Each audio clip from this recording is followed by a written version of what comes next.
이것이 복음이다. 보라, 말씀과 기도의 거룩함이다. 디모데전서 4장 5절 말씀입니다. 하나님의 말씀과 기도로 거룩하여 짐이라. 자, 복음에 대해서 다시 한번 설명하죠. 이사야 53장 5절 말씀입니다. 주님이 찔리신 것은 우리의 허물 때문이요 주님이 상하신 것은 우리의 죄악 때문이라. 주님이 징계를 받음으로 우리가 평화를 누리게 되었고 주님의 채찍에 맞음으로 우리가 나음을 얻게 되었습니다. 고린도후서 6장 2절 말씀입니다. 보라, 지금이라. 은혜 받는 것도 구원 받는 것도 지금입니다. 예수님은 6월절 어린 양 예수님이 이 땅에 오셨습니다. 그리고 침례 받으실 때에 우리의 모든 죄가 예수님에게 넘어갔고, 광야에서 3가지 시험을 주님이 이기셨습니다. 그리고 3년 반 동안 아버지 일을 충실히 하시다가 십자가 못 박혀 돌아가시면서 우리의 모든 사망까지도 끝내셨습니다. 그래서 예수님을 믿는 사람을 영생한다, 이렇게 말하는 것입니다. 죽어도 죽는 게 아니라는 거죠. 계속 하나님과 함께 살아있다라는 것을 영생이라고 말합니다. 예수님은 구원자가 되시고 치료자가 되시고 회복자가 되십니다. 거듭나야 된다. 우리가 땅에서 태어났으면 너희가 하늘에서 다시 태어나야 된다. 이것을 거듭난다라고 합니다. 그래서 말씀으로, 믿음으로 다시 태어나는 것, 그것을 거듭났다, 이렇게 말하는 것입니다. 땅에서 우리가 다 한번 태어나잖아요. 그러나 믿음으로 다시 태어난 사람은 다시는 이 땅에서 죽지 않고, 그러니까 하늘에서 영원히 산다, 이런 믿음을 가지고 있는 사람들이 바로 교회 사람들입니다. 사도행전 4장 12절 말씀이요, 다른 이로서는 구원받을 만한 이름을 우리에게 주신 적이 없다라고 되어 있습니다. 갈라디아서 2장 20절 말씀, 내 믿음 말고 그리스도의 믿음으로 살아가야 된다. 그래야 변함이 없는 믿음이 된다라고 말씀합니다. 베드로전서 1장 9절 말씀입니다. 믿음의 결론은 영혼의 구원을 받는 것이다 라고 되어 있습니다. 누가복음 12장 20절 말씀에 어리석은 자는 오늘 밤에 네 영혼을 하나님이 불러가시면 다 누구 것이 되겠느냐. 어리석은 사람은 잘 모른다는 거죠. 그러나 우리가 죽는다는 것만 깨닫고 알아도 아마 인생 헛되게 살지는 않을 거예요. 내가 얼마 있으면 죽을지도 몰라, 이런 것을 생각한다면. 그렇죠? 제가 아는 사람도 주변에 많이 돌아가셨습니다. 지난 팬데믹 때도 많이 돌아가셨고요. 그리고 이제 지금은 뭐 전쟁이 일어나는 나라들도 있잖아요. 뭐 순식간에 갑자기 죽는 사람들도 꽤 생깁니다. 사람들이 또 질병에 걸려서 돌아가시는 분들, 또 뭐 사고를 통해서 돌아가시는 분들, 뭐 이런 각종 이런 것들이 참 많습니다. 그럴 때 우리는 무슨 마음을 가져야 될까? 우리도 언젠가 한번 죽는 것은 사람에게 정하신 것이요 그 후에는 심판이 있다 그러는데, 우리가 조심스럽게 살아야 되겠구나, 우리 영혼의 구원을 위해서 살아야 되겠구나 라고 늘 생각하셔야 합니다. 베드로전서 2장 25절 말씀이요, 영혼의 목자와 감독자이신 주님에게 너희가 돌아왔다. 그래서 우리 영혼의 목자와 감독자. 베드로전서 4장 10절 말씀, 은혜를 맡은 선한 청지기같이 서로 봉사하라 그랬습니다. 우리가 가진 것이 다 우리 것이 아니고 하나님의 것이다 라는 얘기입니다. 그래서 맡겨진 모든 것들을 조심스럽게 청지기로서 생활을 해야 된다. 여러분에게 주어진 시간도, 여러분에게 주어진 생명도, 여러분에게 주어진 물질, 돈도 다 주님의 것이다 라고 생각하고 조심스럽게 사용해 달라는 겁니다. 베드로전서 5장 7절 말씀이요, 너희 염려를 다 주께 맡겨버려라. 그가 너희를 돌보심이라. 너무 염려하는 거 좋지 않습니다. 그러니까 염려는 할 수 있어요. 근데 잠시 하는 거지, 계속 염려 때문에 막 죽을 것 같은 이런 사람들이 있는데 그러면 안 됩니다. 그러면 신경쇠약 걸려요. 병 걸립니다. 이게 안 좋은 거예요. 그러니까 염려를 주님께 맡겨야 되겠다, 이렇게 생활하셔야죠.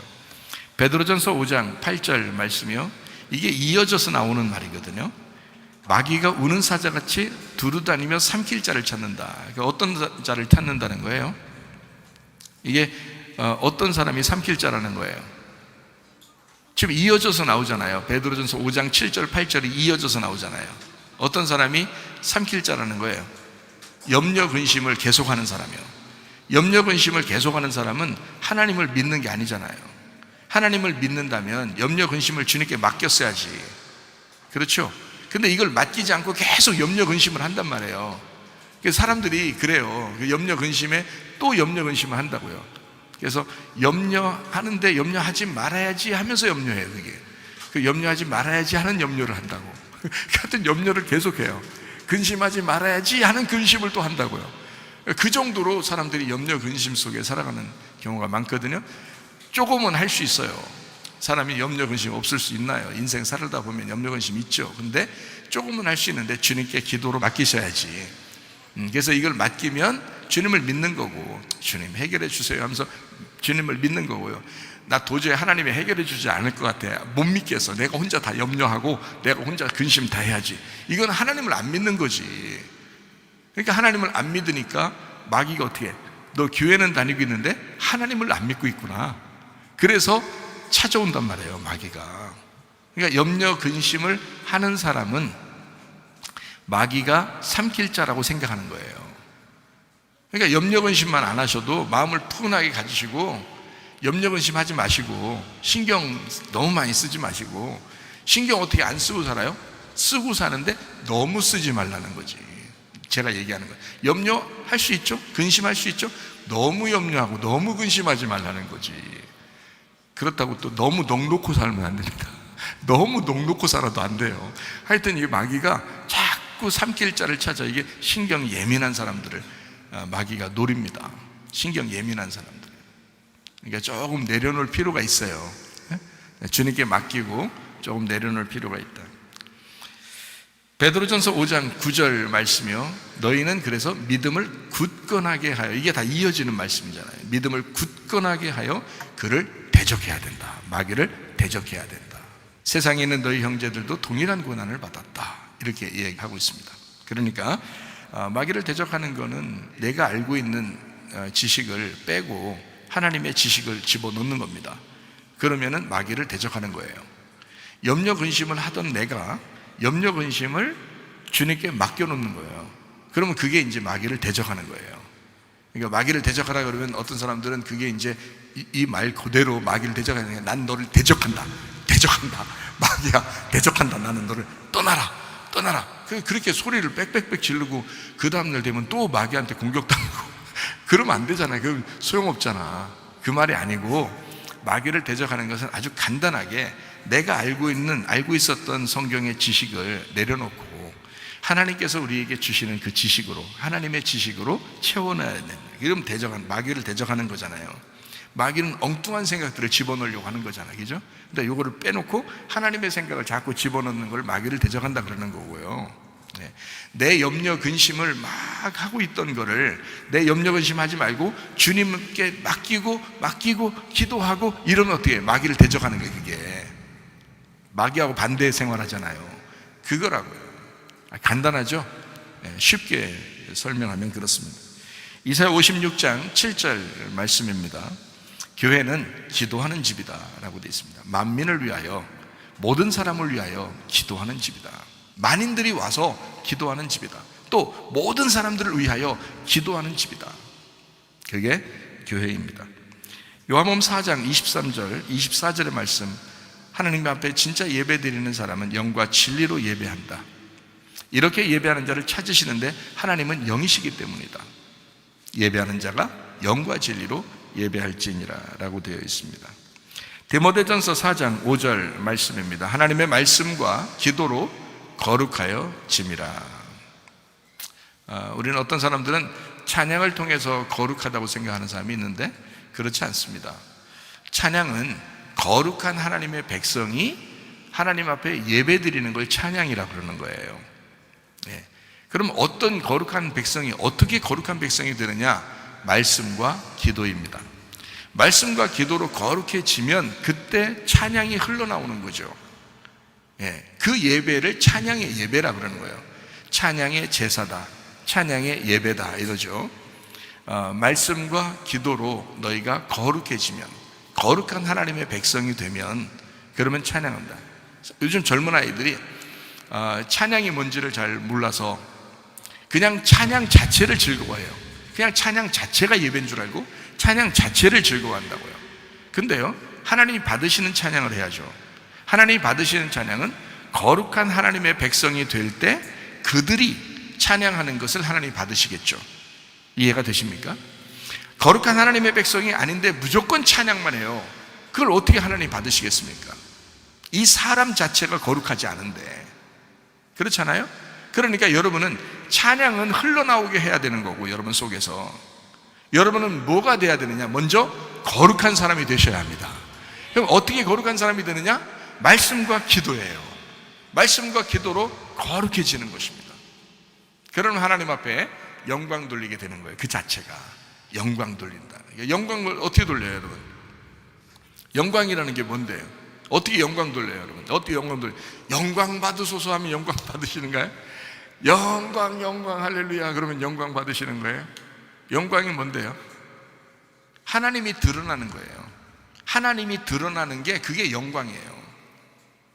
하나님이 원래 감추어져 있었잖아요. 근데 감추어져 있는데 하나님이 예수 그리스도로 하나님이 나타나신 걸 영광이라 그러는 거예요. 하나님이 나타나셨잖아요. 예수님으로. 예수님을 이제 십자가 못 박혀 죽였잖아요. 죽였는데 그 죽인 예수님이 무덤에 계시죠. 근데 무덤에 계속 갇혀 있을 수 없죠. 3일 만에 부활하셨잖아요. 그래서 나타났잖아요. 그게 하나님이 나타나신 거죠. 이거를 영광이라 그러는 거예요. 그러니까 무조건 하나님 영광 받으시옵소서, 예배 받으시옵소서 그런다고 받는 게 아니에요. 여러분이 없어도 하나님은 스스로 영광 가운데 계신 분입니다. 여러분이 하나도 예배 안 드려도 하나님은 스스로 영광 가운데 계신 분이에요. 하나님은 스스로 영광이셔요. 하나님은 자기 아들 예수 그리스도를 보면서 너가 나의 영광이다. 그거로 끝이에요. 근데 우리가 하나님 영광 돌리고 싶잖아요. 그래서 예배 드리는 거잖아요. 그래서 예배하러 모인 거잖아요. 여러분 잘 생각해 봐요. 우리가 하나님 앞에 예배 드리기 위해서 모인 거잖아요. 그럼 우리도 영광 돌려야 되잖아요. 그럼 어떻게 영광 돌리면 좋겠어요? 나를 통해서, 여러분을 통해서 하나님이 드러나셔야 합니다. 나와 여러분을 통해서 하나님이 드러날 때 그게 영광인 거지. 그냥 영광 받으세요, 뭐 찬양 좀 했고 뭐 그냥 예배 좀 받으세요 한다고 해서 하나님 영광 받으시는 게 아니라고요. 여러분 자신을 통해서 하나님이 드러나는 거, 이걸 영광이라고 말하는 것입니다. 성경을 통해서 하나님은 하나님 자신을 드러냈습니다. 이 성경을 통해서요, 그게 하나님의 영광입니다. 하나님이 나타났잖아요. 성경을 통해서 하나님을 알려줬잖아요. 예수님이 하나님의 영광이에요. 예수님을 통해서 하나님을 알게 됐잖아요. 자연이 하나님의 영광입니다. 자연을 보세요. 자연 그 잎사귀 하나하나까지 똑같은 게 하나도 없어요. 어떤 사람이 그러죠. 눈이 내리는데 눈 한 방울 한 방울까지도 똑같은 게 없다잖아요. 그 모양이 하나님의 작품입니다. 사람이 할 수 있는 게 아니라, 이 세상이 처음 생겨난 것도 사람이 할 수 있는 게 아니었다. 사람들 우연히 그냥 오랜 기간을 통해서, 뭐 말 안 되면 무조건 오랜 기간을 통해서 그렇대요. 오랜 기간을 통해서 뭐 그냥 뭐 먼지 같은 게 뭐 어떻게 뭉쳐지고 뭐 그것도 또 물고기 같이 되고 또 그것이 뭐 동물처럼 되고 동물처럼 되다가 막 뛰어다니고 그러다가 또 원숭이처럼 되고 원숭이처럼 됐다가 또 오랜 기간을 통해서 사람들, 아니 뭐 저는 과학자 아니니까 어쨌든 그렇게 얘기하는 사람이 있다고 해봐요. 근데 하나님이 창조하셨어요. 그건 우리는 믿는 겁니다. 머리를 과학적으로 따지는 게 아니라 사실은 믿는 거예요. 이 세상이 처음부터 지금까지 또 앞으로도 사람은 사람이고 원숭이는 원숭이에요. 동물은 동물이고 사람은 사람이라고요. 모든 자연도 모두 다 완전히 다 색깔도 다르고 뭐 이빨이 하나도 다르고 동물 하나하나까지도 모양이 다 다르고 동물 한 개체도 다 달라요. 그걸 사람이 어떻게 만들어요? 자연적으로 어떻게 그렇게 생겨요? 하나님이 처음 창조 때부터 하나님의 구상하시고 계획하신 어떤 신이 계시다면 그게 가능하거든요. 그걸 우리는 하나님으로 믿는 사람들입니다. 믿는 거지 이거를 과학적으로 연구하는 게 아니라고요. 그걸 믿는 거라고요. 이 가운데 공기가 안 보이지만 공기가 있다고 믿고 우리는 숨을 쉬는 거예요. 우리 내장 속에, 이 속에 있는 것이 어떻게 움직이는지 우리는 잘 모르지만 심장은 뛰고 있고 위장은 움직여서 우리를 소화되게 하고 우리를 살게 한다고 우리는 믿고 그렇게 밥을 먹는 거예요. 하나도 안 움직일 거야 하면 뭐하러 먹어요? 어떻게 먹어요? 여러분, 이게 움직일 거야, 내 속에서 움직일 거야, 이거를 믿고 먹는 거예요. 마시는 거예요. 즐겁게, 그죠? 믿음이라고요. 아버지 봤어요? 태어날 때? 진짜 아버지인지 알아요? 엄마가 여러분을 낳았어요. 근데 진짜 엄마인지 알아요? 보고 믿었어요? 엄마라고 하니까 믿은 거예요. 엄마라고 하니까. 태어날 때 어떻게 응애 하면서 태면서 눈 딱 뜨고 우리 엄마? 연구 좀 해볼까? 우리 엄마 어떻게 생겼다 이렇게 다 하면서 다 기억하고 있다가 다 이렇게 나와서 나중에 보니까 엄마 이랬나요? 아빠 이랬나요? 아니에요. 하도 아빠라고 불러달라고 해서 아빠라고 부른 거고요, 하도 엄마 해봐 하도 엄마라고 해야 해서 그래서 엄마라고 부른 거야. 자식들이 부모만 알아요. 부모만 내 자식이라는 걸 알아요. 자식은 부모인 줄 몰라요. 태어나면서 어떻게 알아요? 몰라요. 하도 부모가 넌 내 자식이야 넌 내 자식이야 하니까 그런가 보다 하고 우리 엄마야 우리 아빠야 이러는 거예요. 여러분, 우리가 하나님을 어떻게 알아요? 하나님이 하도 자기가 우리 낳았다고 그러고, 하나님이 자꾸 이 세상 자기가 만들었다고 그러고, 하나님이 자꾸 너는 내 자식이야, 내가 너를 사랑해, 너를 위해서 내가 죽었어, 하나님이 자꾸 성경을 통해서 우리에게 그렇게 말하니까 우리가 그렇게 인정해 주는 거예요. 그 의지하는 거예요. 그분을 신뢰하는 거예요. 그냥 자꾸 부르는 거야. 하나님, 그 하나님이래, 예수님이래, 날 구원하신 게 예수님이래, 예수님이라고 인정하는 거예요. 여러분이 자식인데 부모한테 그렇게 똑같이 하고 있다고요. 그거는 인정하면서 왜 하나님을 인정 못하느냐 이거예요. 우리에게 드러나신 그 영광의 하나님을 왜 못 믿느냐 이거예요. 저도요, 머리 좀 돌아갔던 사람이에요. 이렇게 돌아가서 이상해졌다는 얘기 아니라 머리 좀 돌아갔던 사람이라고요. 그래서 얼마나 많이 연구해봤나 몰라요. 내가 믿는 하나님이 진짜냐, 내가 믿는 이 성경이 진짜냐. 그래서 나도 연구 많이 해본 사람입니다. 신학교도 5개 공부하고요, 성경도 몇 번을 읽었나 모르겠어요. 성경을 그렇게 한 사람이에요. 또 다른 책들 아마 몇 트럭은 내가 읽었을 겁니다. 저는 옛날에 병적으로 책을 읽었거든요. 병적으로. 왜냐하면 사람들을 별로 상대하기 싫고 책을 많이 읽어야 되겠다. 책은 나를 배신하지 않으니까, 책은 나를 미워하지 않으니까. 그래서 늘 걸어갈 때도 책을 들고 다니고, 버스를 타도 책을 들고 있었고, 어떨 땐 자전거 타면서도 책을 들고 있었어요. 그랬던 사람이에요. 제가 너무 책 보는데 미쳤어가지고 제가 나중에 은혜 받고서 어떤 느낌이 드는, 내가 미친놈이었었구나 이런 생각이 들어서 우리 자녀들한테는 공부 너무 많이 하려고 하지 마라 그랬던 사람이에요. 공부 너무 많이 하려고 하지 마라. 너희들은 그냥 많이 뛰어놀고 그랬으면 좋겠다. 많이 놀고 그랬으면 좋겠다. 우리 아들이 그랬다잖아요. 한번 100점 맞고 1등해서 왔는데 아빠 나 1등. 그래? 그래, 건강이 더 중요한 거야 이랬다는 거야. 네가 이 공부 너무 신경 쓰지 말고 이렇게 했다는 거예요. 저 기억이 잘 안 나는데 그렇게 했다는 거예요. 그래서 얘가 우리 아버지가 공부하는 걸 별로 싫어하나 이렇게 생각했대요. 그래서 그 다음번에 빵점 맞았다나 그러더라고요. 화끈해. 우리 아들이 알고 보니까 화끈해. 100점 아닌 빵점이야. 그 정도는 아니고 이렇게. 어쨌든 제 마음속에 저는 굉장히 그 미친놈처럼 성경을 연구하려고 했고, 미친놈처럼 뭔가 좀 알아보려고 했던 그런 사람이에요. 저도. 그런데요, 제가 알아보면 알아볼수록 이 세상 인생이라는 게 참 단순하더라는 겁니다. 참 단순하더라는 거예요. 우리가 엄마 아빠를 엄마 아빠로 인정하는 것도 상당히 단순하더라는 거예요. 부모가 우리를 자식으로, 네가 내 자식이야, 내가 너의 엄마 아빠야 라고 했기 때문에 우리는 엄마 아빠로 알았던 거예요. 요즘에 과학이 발달해가지고 유전자 검사도 하고 그러겠지만, 옛날에 언제 그런 게 있었나요? 그냥 아버지 어머니로 인정하고 살았죠. 그래서 주워다 키운 아이들도 많았죠. 옛날에는. 옛날 사람들 그랬다죠. 진짜 엄마 아빠인 줄 알고 그렇게 살았잖아요. 그때는 뭐 유전자 검사도 없으니까. 여러분, 우리 하나님은 우리를 너는 내 자식이야, 끊임없이 자기를 드러냈다고요. 자연을 통해서도 드러나고요, 또 우리의 삶을 통해서도 드러나고요. 예수님이 부활하셔서 드러났습니다. 자기 영광이, 하나님의 영광이 드러났다. 그러니까 하나님은 나를 통해서 그리스도를 드러내길 원하셔요.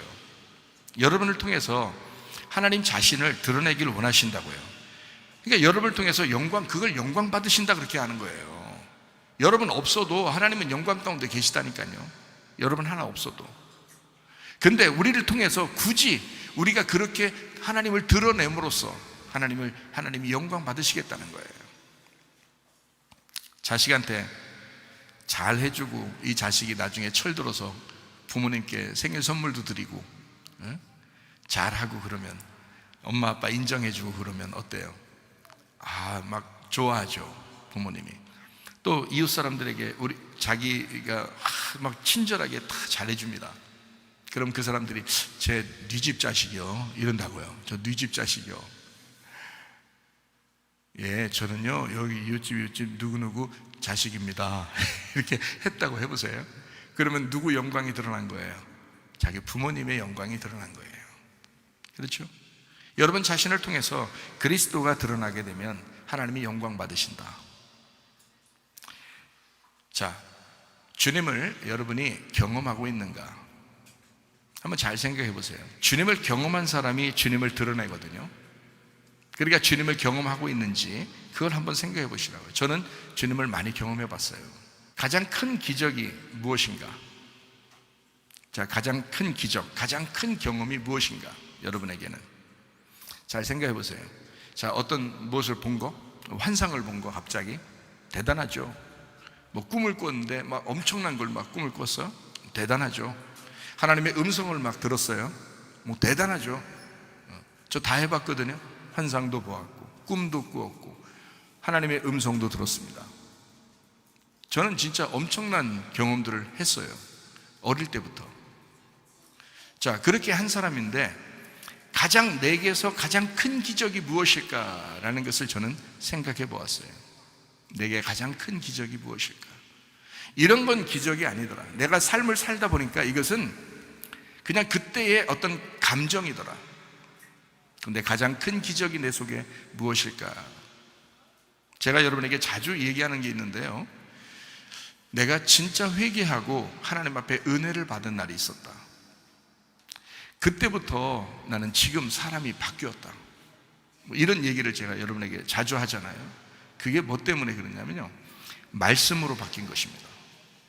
하나님의 말씀으로 바뀐, 하나님의 말씀을 주셨어요.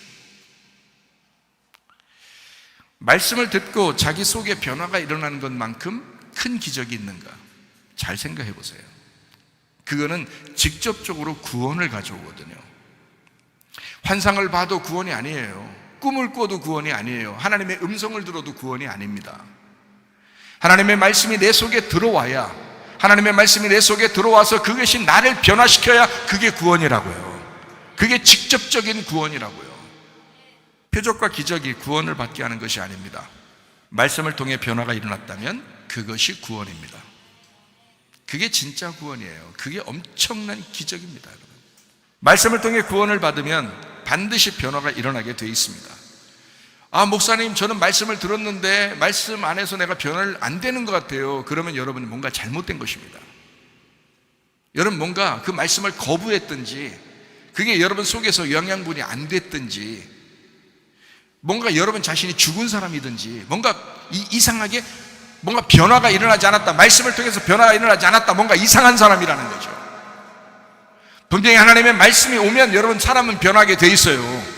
하나님 말씀이 우리를 변화시키거든요. 다른 게 아니에요. 저는 환상을 통해서도 꿈을 통해서도 하나님의 음성을 통해서도 내 자신이 변화됐다 이렇게 말하지 않았어요, 여러분에게. 그건 하나의 경험이다 그랬죠. 엄청난 경험이다. 나는 천국도 보았고 지옥도 보았습니다. 천사도 만났고 예수님도 만났습니다. 저는 하나님의 음성을 직접 들은 사람입니다. 그런데도 나는 그걸 통해서 구원이라고 말하지 않았습니다, 여러분에게. 그런데 말씀이 내게 찾아왔다. 이것은 나에게 영혼의 구원을 가져왔다. 말씀을 통한 하나님의 변화가 내 속에 일어났다. 난 이게 진짜다, 이게. 그때부터 저는 구원의 삶을 살게 되거든요. 그때부터요. 참 놀라운 경험입니다. 놀라운 변화, 놀라운 기적. 가장 큰 구원의 기적은 회개 자체에 있습니다. 제가 말하는 걸 잘 들으세요. 어떻게 하면 진짜 놀라운 그 구원의 기적을 가져올 수 있을까? 여러분 잘 생각해 보세요. 다른 게 아니에요. 회개 자체에 있습니다. 회개하면요, 그게 구원을 받게 하는 원동력이 됩니다. 가장 큰 구원의 기적은 변화되겠다는 결심 그 자체에 있습니다. 내가 말씀 듣고 변화돼야 되겠다, 이렇게 결심하게 되면 그 자체가 가장 큰 구원의 기적입니다.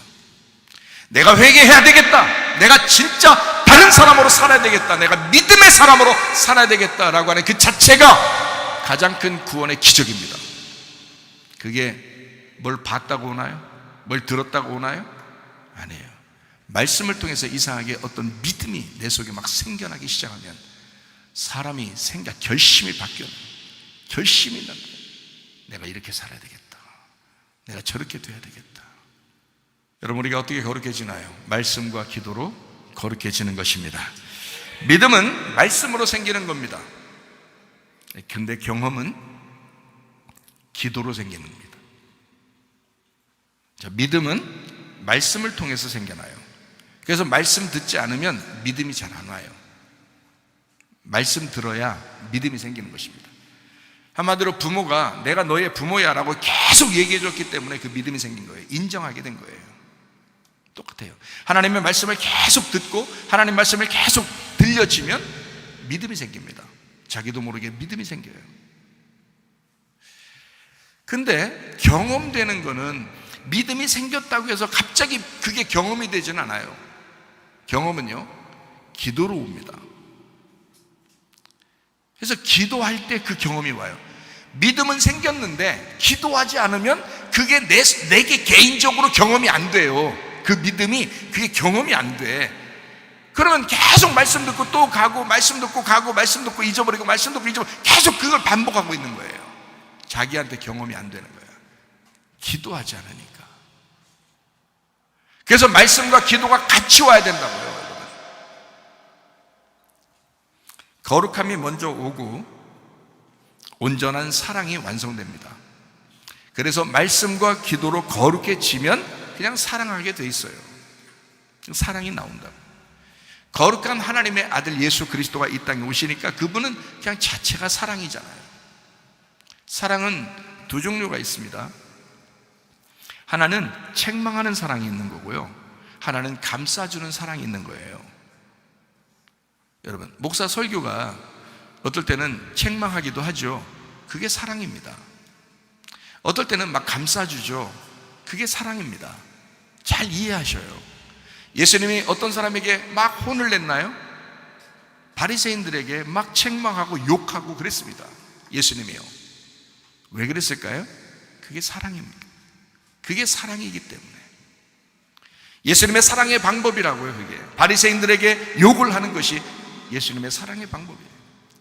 눈이 어두워 소경된 사람, 또는 절름발이, 또는 38년 동안 누워있던 사람, 또는 자기가 죄인이라고 막 주눅 들어있던 사람, 문둥병자들, 이런 사람들한테는 예수님 어떻게 다 감싸주고 치료해 주시고 막 사랑해 줍니다.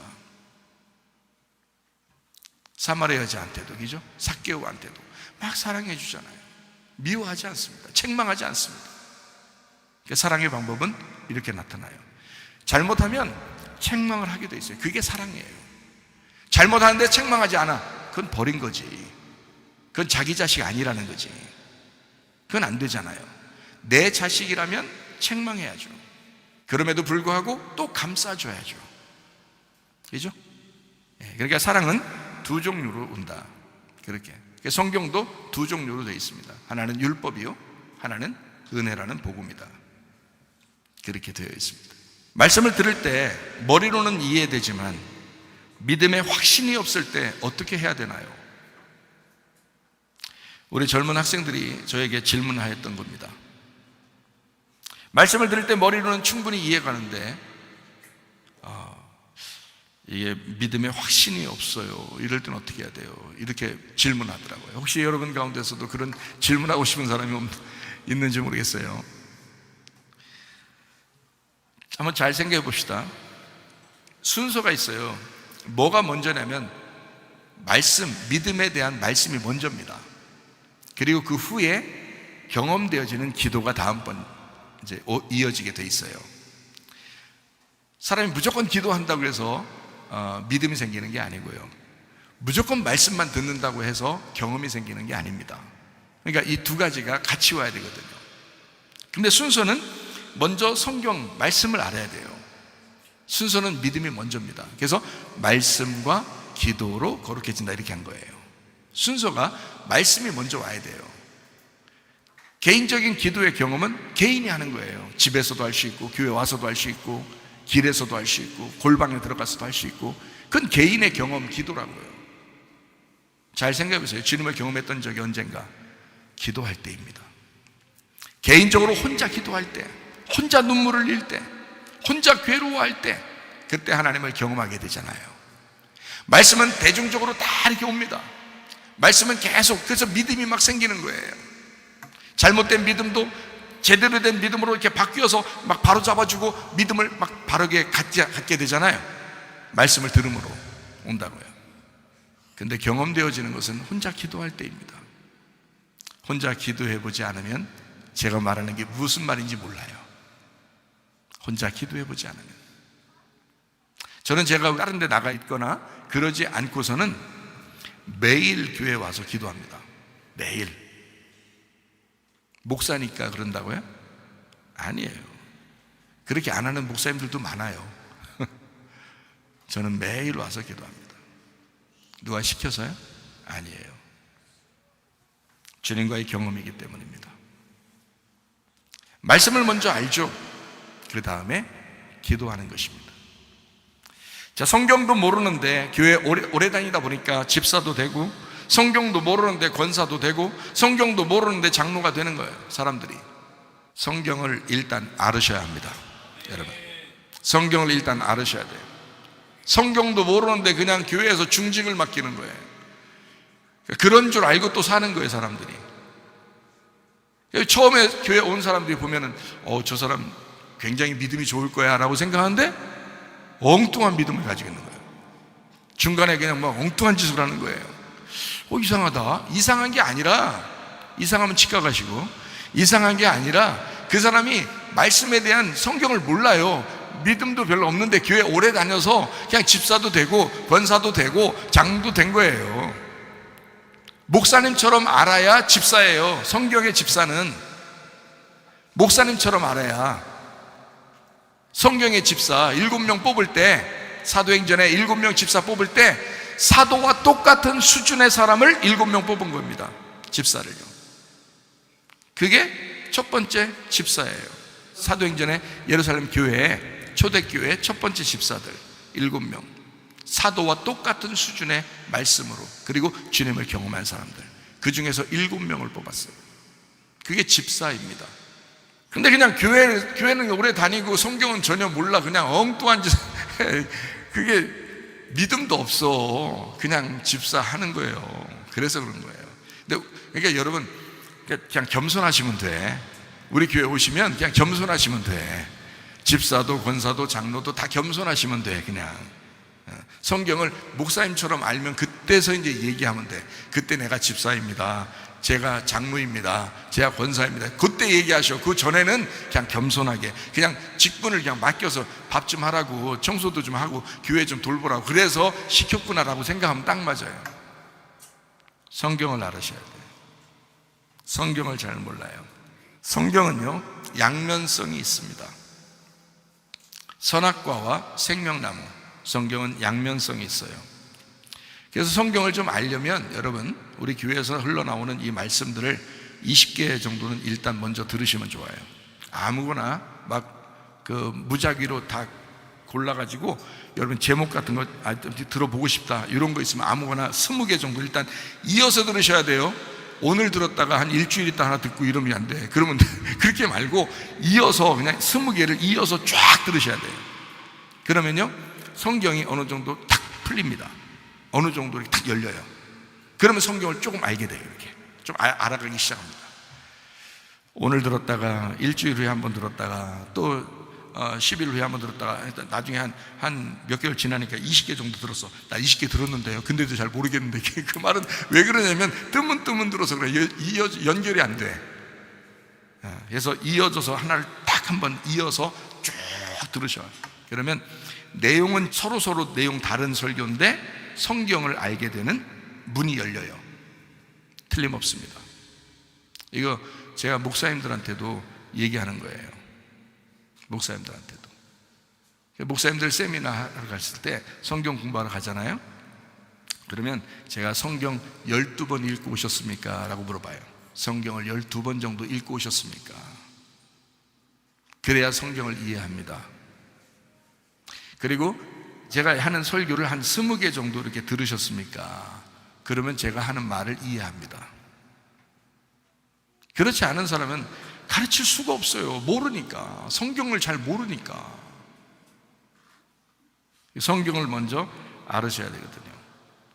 성경은 양면성 선악과와 생명나무로 되어 있습니다. 선악과는 둘로 이루어지고요, 생명나무는 하나로 이루어졌습니다. 선악과는 왜 둘로 이루어지냐? 선과 악을 아는 지식이기 때문에 선과 악을 아는 지식으로 둘로 이렇게 나누어졌어요. 선, 악 이렇게 한 나무인데 두 개로 이렇게 나누어져 있다 이 말이에요. 선, 악을 알게 하는 지식의 나무, 이게 하나님의 나무예요. 생명나무도 하나님의 나무입니다. 이게 하나예요. 하나. 이게 하나님의 말씀이 하나인데 구약과 신약으로 나누어진 것처럼 이렇게 나누어져 있다 이 말이에요. 천국과 지옥도 나누어져 있죠. 아빠 엄마도 나누어져 있죠. 부모 자녀도 나누어져 있죠. 하나님과 그 아들 예수 그리스도가 원래 한 분이신데 이렇게 나누어서 오셨죠.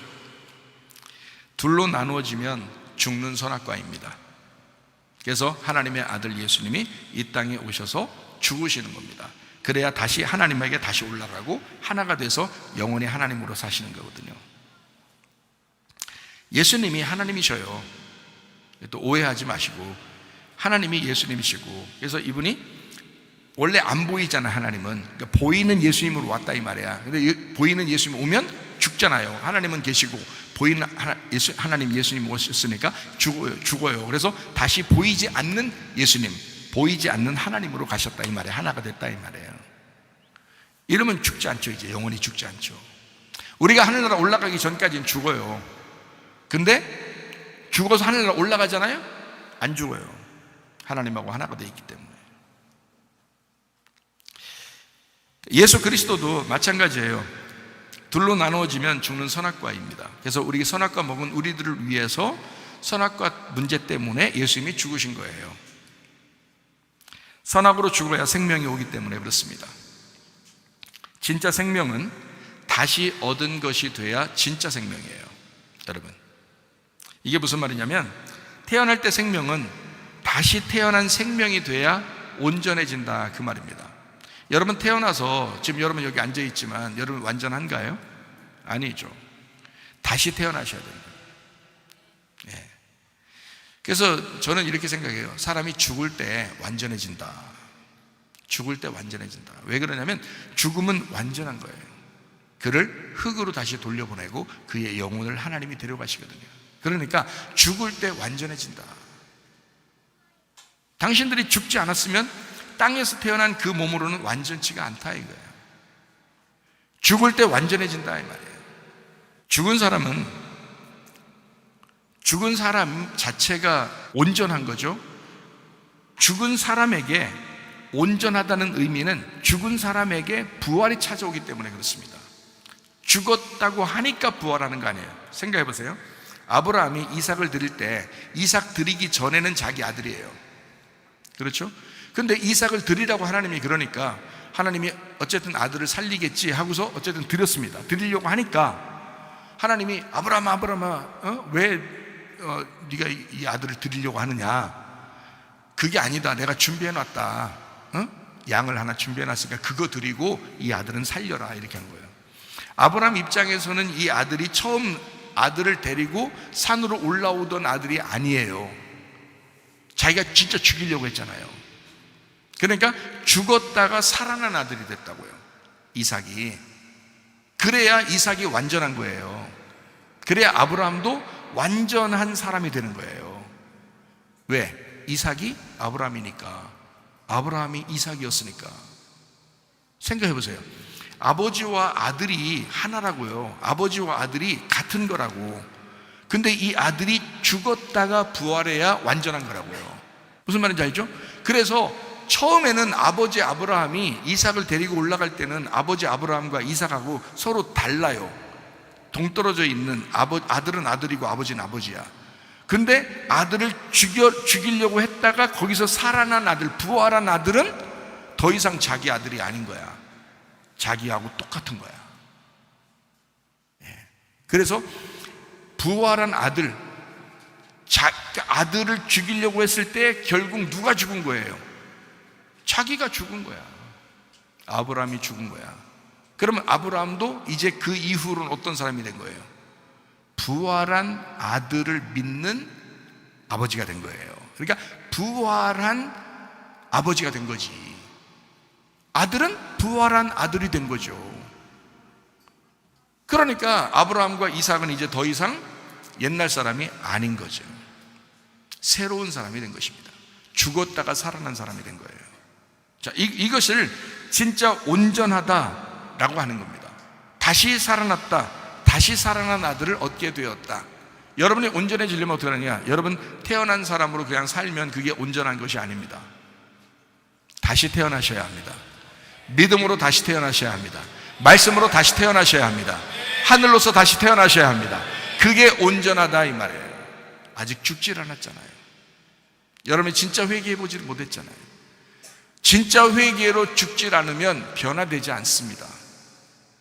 변화되지 않은 상태에서 교회를 다니고 있는데 집사도 되고 권사도 되고 장로도 되는 거예요. 그러니까 자기 스스로가 계속 갈등하죠. 이거 내가 믿음은 있는 것 같은데, 말씀은 믿는 것 같은데, 내가 좀 말씀에 이해는 하는 것 같은데 이상하게 주님을 경험한 적이 없는 거야. 주님을 경험해 보는 적이 없는 거야. 목사님 날마다 죽는다고 그러고 날마다 주님을 경험한다고 그러고 그러는데 나는 이렇게 경험한 것이 없을까? 이렇게 생각하게 된다는 거죠. 왜 그럴까요? 기도해 보질 않은 거예요. 기도하질 않는 거예요. 회개라고 하는 기도를 해보질 않은 거예요. 이 사람이 말씀은 계속 들었는데, 주일날 말씀 듣고 갔는데 기도해보질 않는 거예요. 기도가 뭔지를 모르는 거예요. 하나님 앞에 진짜 기도해보질 않은 거예요. 진짜 회개해보질 않은 거예요. 그러니까 그 믿음이 다 가짜가 되어버려요. 자기 속에서 말씀을 들었던 것이 하나도 기억나질 않는 거예요. 자기 속에서 그 말씀이 자기를 변화시키질 않는 거예요. 경험이 되질 않으니까, 기도로 경험해보질 않으니까 온전해지질 않는 거예요. 그 말씀이 내 속에 들어오면 온전해져야 되는데 온전해지질 않는 거야. 기도를 안 하니까. 근데 성경도 모르는 사람이 또 기도만 해. 그건 아니지. 그 말 아니죠. 성경도 모르는데 매달 기도만 해. 그 사람 타락하기 쉽습니다. 자기만 잘난 줄 알고 그 타락하기 쉬워요. 그거 말씀을 알아야 그 안에서 기도하죠. 그게 진짜 온전해지는 거지. 무슨 말인지 아시겠죠? 하나님과 그 아들 예수님을 아는 것이 영생이라고 했습니다. 요한복음 17장 3절의 말씀입니다. 영생이라고 하는 건 하나님과 그 아들 예수 그리스도를 아는 것이다. 이게 아는 것이라는 이 말이 기노스코라는 단어인데요, 이게 머리로만 안다는 것이 아니라 뭘 아냐는 거냐면 머리로 마음으로 알아야 된다 이 말입니다. 머리와 마음으로 알아야 된다. 자, 성경은 겉과 속으로 이루어졌어요. 껍데기하고 알맹이로 이루어졌어요. 다시 말하면 머리로는 알겠는데 믿음에 확신이 안 생겼어. 그러면 성경을 먼저 두 가지로 알아야죠. 자, 머리하고 가슴이 있어요. 머리하고 몸이 있단 말이에요. 머리로는 알겠는데 가슴으로 깨달아지질 않은 거야. 껍질로는 알겠는데 말씀을 속으로 알맹이는 모르겠는 거예요. 이런 사람들이 교회 다니는 사람 중에 수많이 많습니다. 여러분, 몸으로는 알겠는데 영혼이 모르겠는 거예요. 몸이 구원받는 것 같았는데 영혼이 구원받는 게 뭔지를 모르는 게, 자기가 경험을 안 해보니까 그런 거죠. 이성적인 믿음하고 감정적인 믿음이 있습니다. 뭐가 먼저냐 하면 이성적인 믿음이 먼저입니다. 그래서 말씀이 먼저 와야 되는 거예요. 그래서 여러분에게 그렇게 말씀을 자꾸 가르치는 거예요. 저는 계속 말씀을 가르치고 말씀을 들으라고 그러고 말씀을 그렇게 하는 거예요. 왜? 이 부분을 목사가 맡았으니까, 그게 내 사명이니까 그것을 맡았단 말이에요. 맡아서 계속 말씀을 증거해 주는 거예요. 그러니까 우리 교회에서 증거하지 않은 말씀이 없다고 할 정도로 제가 다 증거했다니까요, 여러분. 근데 이제 거기서 이제 뭐가 와야 되느냐? 감정적인 믿음. 여러분이 경험하는 믿음이 와야 된다는 거죠. 그거는 제가 해주는 게 아니라 여러분이 스스로 경험하셔야 된다는 거예요. 그건 여러분이 기도를 통해서 경험하셔야 된다는 거지. 근데 기도하기 싫죠? 그럼 어떻게 경험할 거예요? 기도하기도 싫어. 어느 날 그냥 갑자기 하나님이 그냥 나는 다 놀고 있는데 그냥 하나님이 어쩌다 한번 와줬으면 좋겠죠. 그냥 가만히 있는데 그 은혜로 그냥 와줬으면 좋겠죠. 그런 사람도 있더라고요. 그런 사람들 있더라고요. 근데 그런 사람들 간증하는 거 들어보면 속에 막 괴로워 죽겠는 어떤 경험들이 있었더라고요. 그러니까 하나님이 그 사람을 찾아오신 거야. 불쌍하니까. 바울을 하나님이 찾아왔을 때 그냥 우연히 그냥 갑자기 찾아온 것 같아요? 아니에요. 바울은 그렇게 찾아왔을 때 하나님, 그가 얼마나 큰 갈등 속에 있었고 그가 얼마나 괴로웠었는지를 하나님만 아시는 거야. 그러니까 바울에게 찾아온 거죠. 이해하시겠습니까? 삭개오를 예수님이 찾아갔어요. 사마리아 여자를 예수님이 찾아갔어요. 왜 그럴까요? 그의 마음속에 찢어지는 그 고통이 있었어요. 괴로움이 있었던 거예요. 그러니까 주님이 찾아가신 거잖아요. 여러분, 멀쩡하게 잘 살고 있는 것 같은데 그냥 하나님이 나 한번 찾아왔으면 좋겠다라고 기도하셔. 그냥 기도하시라고, 한번 기도해 보시라고. 기도 한 번도 안 하면서 하나님 왜 나는 경험을 못하나요? 이렇게 하면 안 되잖아요. 기도할 수도 없을 만큼 고통이 온 사람은 기도도 못 해. 입에 소리도 안 나와. 그 정도 고통을 받는 사람 아니면 기도하셔야 돼. 기도하셔야 된다고. 예를 들어 하나님은 치료자요, 구원자요, 회복자라고 마태복음 1장 21절 아들을 낳으니 이름을 예수라 하라. 그가 구원할 자이다. 그리고 23절 보라 처녀가 잉태 아들을 낳을 것이요 그 이름은 임마누엘이라 하리라 라고 했습니다. 예수라는 이름 그 자체가 예수라는 게 치료자라는 단어입니다. 구원자라는 단어입니다. 회복자라는 단어입니다. 그렇게 하시겠다는 거예요. 근데 몸과 마음이 치료받아야지 몸만 치료받으면 되겠습니까? 몸과 마음이 같이 치료받아야지. 겉과 속이 있다니까요. 몸도 치료받지만 마음도 치료받으셔야 된다고요. 몸과 마음이 치료받고 구원받고 회복되어야 된다. 그렇게 하시는 분이 예수님이시다 라는 그런 말이에요. 하나님을 믿는 우리의 믿음도 머리와 마음으로 알고 믿어야 하는 것입니다. 말씀을 듣고 읽고 믿음이 생깁니다. 머리로도 마음으로도 믿으셔야 합니다.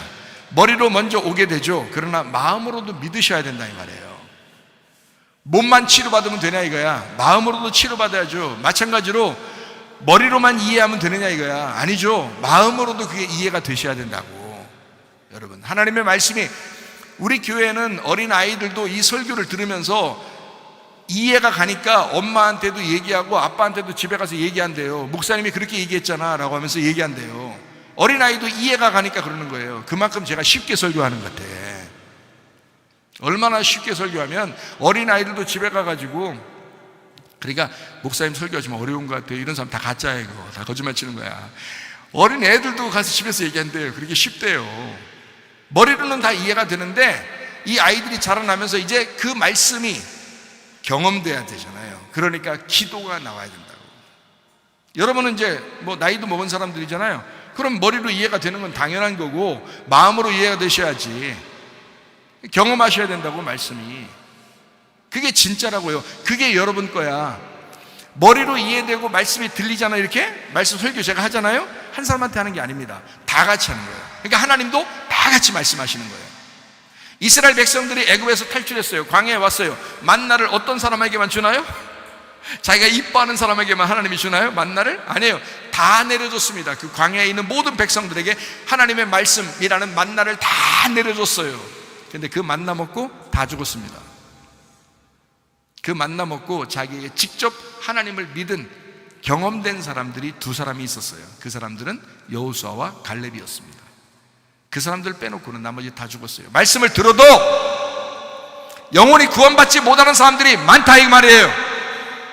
말씀을 들었으면 기도함으로 그 말씀을 경험하시라 이 말이야. 여러분 속에서 경험이 일어나야 된다 이게. 그게 기도하는 사람이라는 거예요. 기도해보지도 않고 말씀이 어떻네, 내가 주님을 경험하지 못했네, 하나님 살아 계시네 안 계시네, 그렇게 말할 자격이 없다 이 말이에요. 기도해보고 얘기하라는 거예요. 나는 주님의 음성을 직접 들은 사람이고 천국과 지옥도 봤고 천사도 만났고 그 천사가 어떤 옷을 입었는지도, 그 눈이 있는지 코가 있는지 입도 있는지 다 자세하게 본 사람이에요. 다 있어요. 예수님도 만났고, 예수님이 구원받지 못한 백성들 때문에 얼마나 우시는지 말해요. 제가 그 예수님 보면서 얼마나 울었나 몰라요. 구원받으셔야 합니다. 여러분 몸뿐만이 아니라 마음도 구원받으셔야 합니다. 그러려면 여러분 직접 경험하셔야 돼요. 여러분이 그 주님을 경험해 보셨는가? 그런 사람이 변함이 없죠. 말씀도 알았죠, 머리로. 그리고 자기가 마음으로도 경험했죠. 그런 사람은 변함이 없습니다. 그런 사람이 진짜 구원받은 거니까. 그런 사람은 교회 다니는 사람 중에서 10분의 1 정도 됩니다. 교회 다니는 사람 중에서. 그럼 나머지들에게 제가 지금 설명하는 거예요. 설명하는 건 나머지들에게 10분의 9라는 나머지들에게 얘기하는 겁니다. 여러분 기도로 경험하시기를 바랍니다. 머리로만 이해하는 것으로 만족하지 마시고 개인의 경험으로 확신도 있으셔야 합니다. 거의 모든 사람이 고통, 슬픔, 괴로움, 왕따당하고 여러 가지 문제들이 있습니다. 거의 모든 사람들이 어떤 문제 한 가지는 다 있어요. 고아도 있고요, 과부도 있고요, 호레비도 있고요, 전쟁에 그 슬퍼하는 사람들도 있고요, 노약자들도 있습니다. 그리고 외국인 얼마나 외롭습니까? 외국인도 있습니다. 그리고 병이 나서 질병이 있는 환자들도 있습니다. 왜 이런 고통들이 우리 인생일까? 하나님은 이런 고통들을 통해서 하나님 자신을 알려주고 싶어 하기 때문입니다. 너희들 이 땅에서 고통받거나 고통받지 않거나 어차피 한 번 죽어. 인생은 고통이야. 인생은 즐거움도 있어. 근데 그 가운데서 나를 좀 알았으면 좋겠어.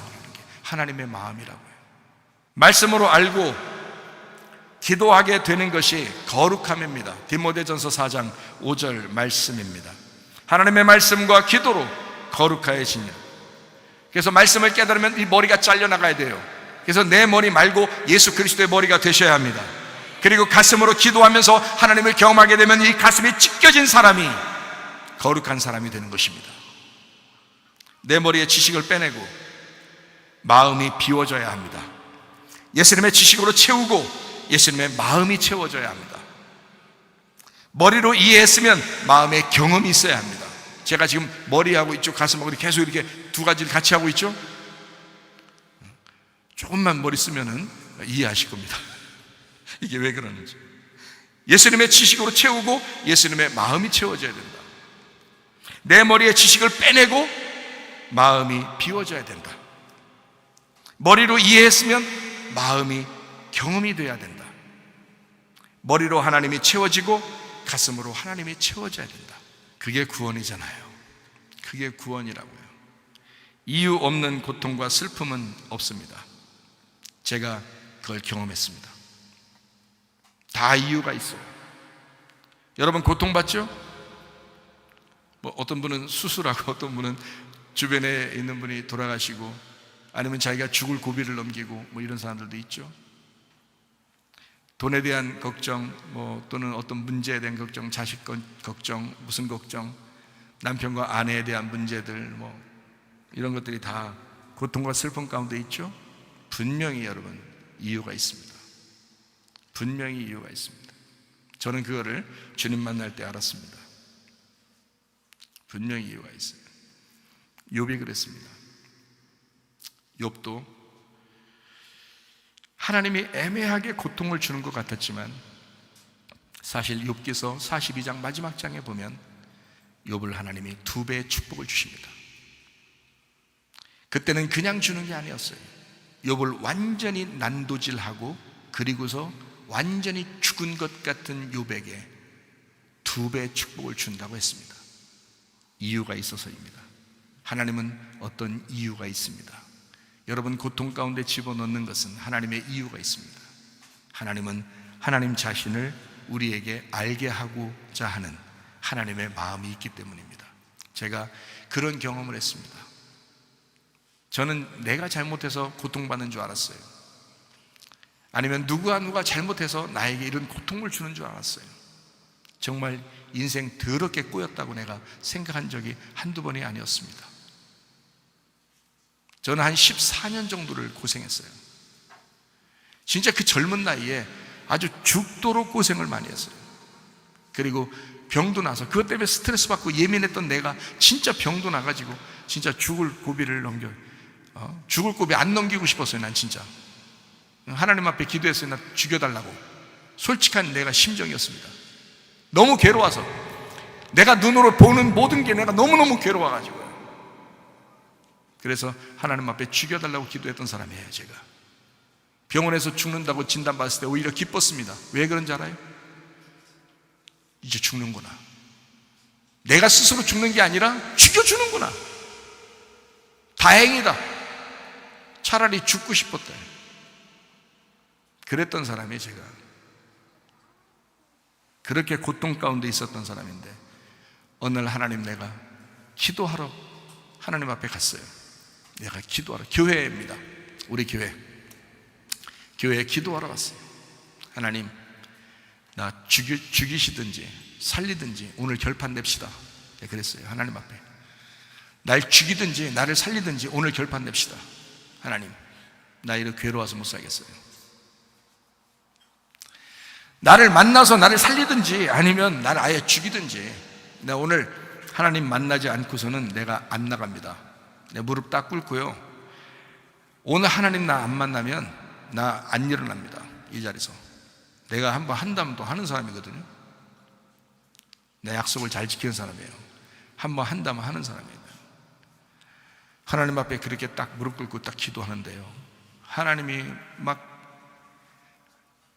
말씀으로 나타나시는데 세상에 그냥 눈물, 콧물, 구멍이란 구멍은 다 이제 물이 나오는 거예요. 그 속에서 물이 그만큼 많이 있었나 생각할 정도로 물이 다 나오면서 하나님이 너무 좋은 거예요. 그냥 하나님이 너무 좋은 거예요. 그때 하나님이 저에게 말씀하시는 게 여러 가지가 있었는데요, 그 중에 한 가지가 뭐냐면, 네가 그렇게 고통받고 네가 잘못해서 그런 것 같지, 다른 사람들이 잘못해서 너한테 또 그렇게 한 것 같지, 그거 다 내가 만든 거야. 내가 다 만든 거야. 물론 하나님은 하나님 만드셨다고 하겠지. 나는 내 잘못으로 이렇게 됐다고 생각하겠지만 하나님은 하나님 책임이라고 생각하지. 우리 부모니까 하나님이. 그때 진짜 아버지라고 하는 게 확 오더라고요. 진짜 내 아버지 하나님이 확 오더라고요. 개인적으로 진짜 내 아버지 하나님. 그 전에 환상을 보면서 천국 보고 지옥 보고 하나님 음성 듣고 막 이럴 때는 진짜 하나님 같더라고. 그냥 하나님 같아. 하나님 같았는데 진짜 내가 한번 이판사판 한번 하나님 내가 한번 결판 내겠습니다 하고서 무릎 꿇고 앉아 있는데 하나님의 아버지 같더라고. 우리 아버지 같더라고. 우리 아버지가, 내가 대학교 때 아버지 돌아가셨거든요. 근데 그 아버지랑 내가 많이 대화를 많이 못 해봤어요. 그래서 좀 아쉬웠어요, 제가. 그런데 우리 하나님이 우리 돌아가신 아버지보다 훨씬 친절하시더라고요. 너무너무 따스하게, 너무 친절하게 다가오시는데요, 저는 진짜 너무 좋아서 그때 이후로 제가 바뀌었습니다. 그때 이후로 예민하던 성격도 바뀌고 다 바뀌었어요. 제가 그 이후로요. 주님 너무 좋아서. 그러니까 주님 제대로 만나면 여러분, 여러분의 삶이 바뀌기 시작합니다. 여러분 제대로 만나면요. 제대로 못 만나서 그런 거예요. 그러니까 주님, 여러분 경험하셔야 돼요.